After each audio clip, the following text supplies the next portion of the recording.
Okay, I think nagre-record na siya. So ayun, maulan na Thursday and tuloy ko yung recording ng video 1 sa ating first lecture. I think we ended dito sa ating post-harvest supply chain or yung ating food pipeline. And then parang nabigyan ko na kayo ng overview that this figure, pinapakita niya lang na from our farmers to the consumer, yung agricultural commodity, marami siyang pinagdadaanan. And for every step nung pinagdadaanan niya, merong certain losses. So, sa pre-processing, halimbawa yung sa broken grain, sa excessive trimming, mga ganon. Sa storage, like pwede siyang kainin ng mga insects, pwede siyang molds, mga ganyan. Ang need yung maintindihan is, again, for every stage na pinagdadaanan ng agricultural commodity natin, may loss. So, sabi ko sa inyo, yung food pipeline, ito yung nagpapakita nung journey ng agricultural commodity. Then, again, may different stages from production to consumption. And then, for those stages, sabi ko, may losses. So, yun ninyong maintindihan on it. Then, we have yung ating harvesting process. So, si harvesting process, tinatawag siyang hinge of the agricultural supply chain. Again, hindi naman need i-memorize. Ang maintindihan, dapat video lang maintindihan is harvesting, pre-harvest, tapos harvesting, and then post-harvest. Ganyan. So, siya yung nagko-connect nung dalawa. So, si pre-harvest, siya yung nakakaapekto ng quality ng produce natin at harvest. Then, si post-harvest, siya yung magde-determine kung gaano kadami yung harvested product yung makakarating sa consumer in acceptable condition or quality. So, harvesting, connection ng pre-harvest at post-harvest. Yan lang yung need yung maintindihan here. Then, dito sa ating technical and economic activities, need yung malaman or ma-distinguish ano ba yung mga technical activities and yung economic and support activities when we consider yung ating post-harvest system. So sa ating post-harvest system, again, may technical at economic and support activities. So si technical activities, ito yung mga activities na nag-i-involve ng actual handling ng ating harvested crops. So ano yung mga nandyan? Si harvesting. Ito yung kinukuha natin yung crop at proper maturity. Field drying.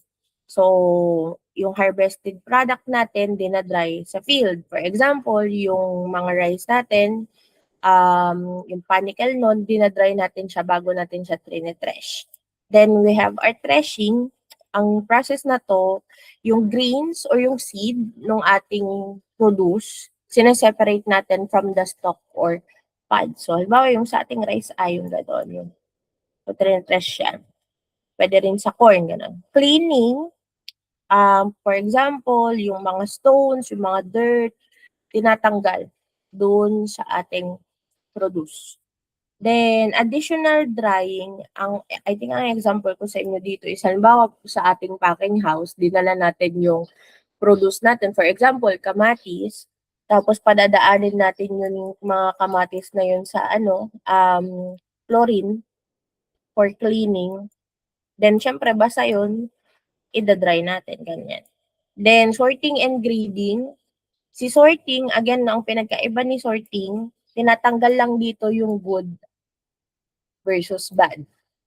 Sa grading naman,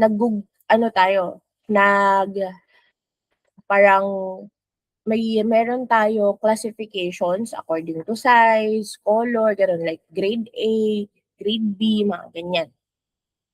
Then sa ating packaging, ito ay yung mga produce natin nilalagay natin sa suitable container, gano'n. So, yung mga plastic crates natin or mga wooden boxes or yung mga, anong tawag dito, mga karton, gano'n. Tapos storage, very familiar naman tayo, ano 'to, meron tayong proper conditions, sa isang room or sa isang warehouse, kinikip natin yung product do'n before sale or use. Then processing, we are changing yung form ng produce. For example, yung rice, mini-meal pa, yung corn natin, mini-made into grits, or yung mga fruits natin, ginagawang juice, ganyan. Tapos dito sa economic activities naman, ito naman is yung nagmo-move, nagse-sell, monitor, or manage yung ating produce. So kung si technical activities, actual handling, sa economic and support activities, siya yung sa moving nung ating produce. Kaya check ko lang yung ating Gmeet. Okay, I'm still on. Kasi minsan namamatay siya. Tapos ang dami-dami ko nang sinasabi. Tapos yun pala ay hindi na naka-record. Anyway.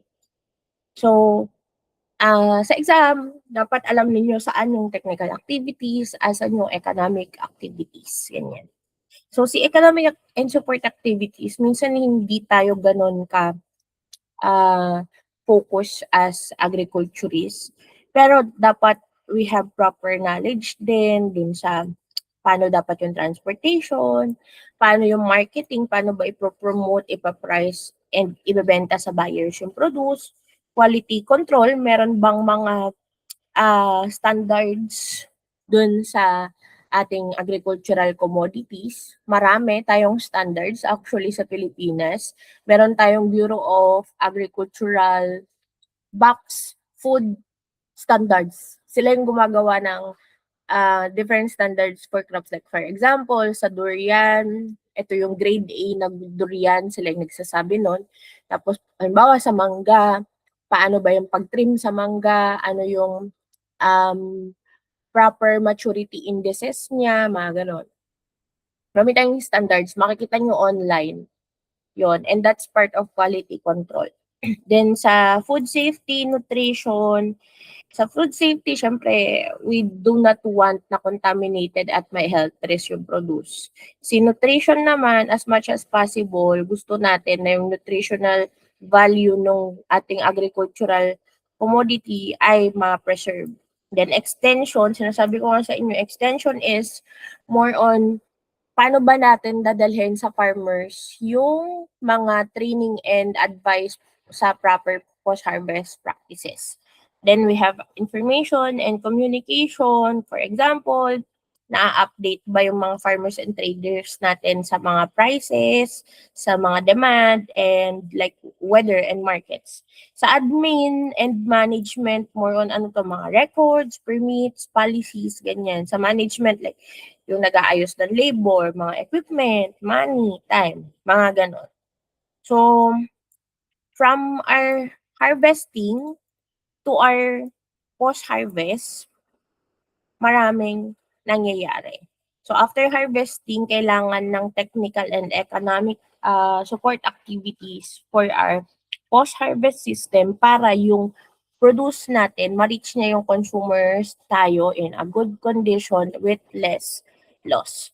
So ito, picture lang, just to help you familiarize dun sa ating mga pinag-aralan kanina. So this one is storage, packaging, yung ating mga drying, threshing, ito. Yan. Nakikita nyo naman yan. I mean, sa Isabela ay marami tayong mga palay, marami tayong, like San Mateo ay sa Munggo, mga ganon. Then, economic activities, transportation, quality control, extension, and markets. Ito. Then, after that, wala tayo sa classification ng agricultural commodities. Kasi yung behavior ng ating agricultural produce sa ating post-harvest system ay nakadepende kung anong type ba sila ng agricultural commodity. So maraming classification ang agricultural commodity. Ang pinaka need nating matandaan, ma-know by heart sa ating post-harvest na lessons is yung ating horticultural and agronomic commodities as well as yung ating perishables and non-perishables. So, kung kayo ay horti major or siguro nung mga nasa principles of production pa lang kayo, narinig nyo na kung anong mga tawag sa ating mga horticultural commodities at sa ating mga agronomic commodities. So sa ating horticultural commodities, ito yung mga usually fresh, soft, and high moisture commodities.